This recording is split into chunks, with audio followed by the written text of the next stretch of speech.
Cuba Información. No me digan más mentiroso, no me digan más, vamos, no me digan más.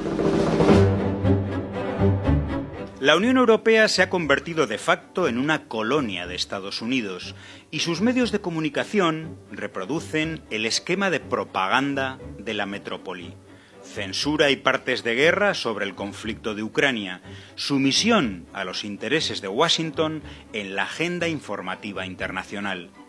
Si petroleras europeas como Eni o Repsol operan de nuevo en Venezuela porque ahora se lo permite el gobierno de Estados Unidos después de prohibírselo durante años, leemos algún análisis crítico, algún editorial de la prensa italiana o española que denuncie semejante sometimiento de la soberanía europea?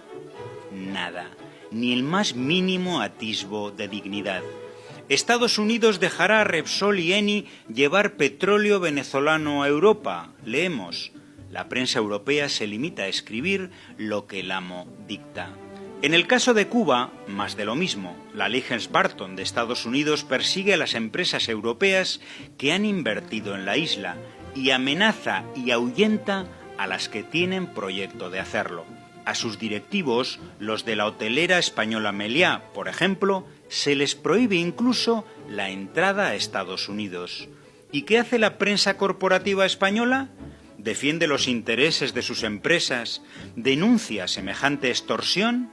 Nada. Al contrario, el diario ABC, por ejemplo, coloca como corresponsal en La Habana a Camila Acosta, impulsora del boicot al turismo a la isla, que incluye actos contra Meliá y otras empresas españolas.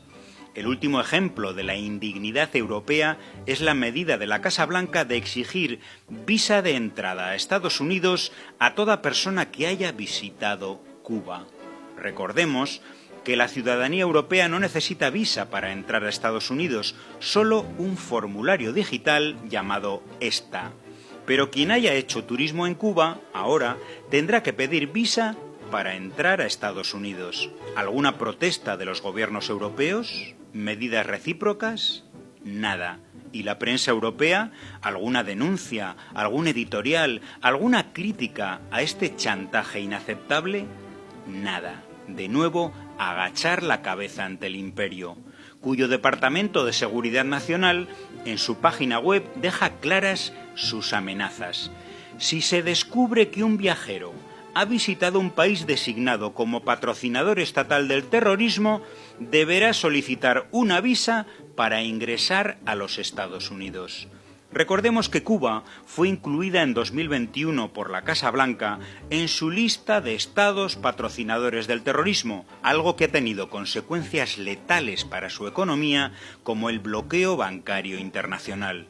Su inclusión fue una jugada sucia entre los presidentes de Estados Unidos y Colombia, Donald Trump e Iván Duque. Este había decidido romper el proceso de diálogo con la guerrilla del ELN, que se desarrollaba con ayuda de Cuba, y exigió a La Habana entregar a la delegación guerrillera negociadora.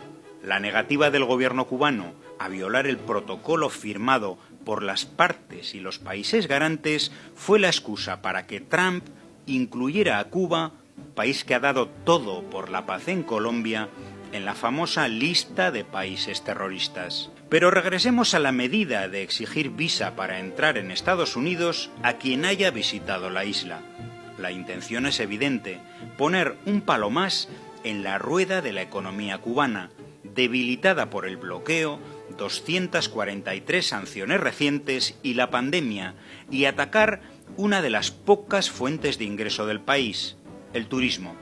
Todo para que el desabastecimiento, la falta de medicinas y los apagones eléctricos se extiendan en el tiempo hasta provocar la desesperación de la población e hipotéticas protestas masivas. Por eso es necesario difundir este mensaje.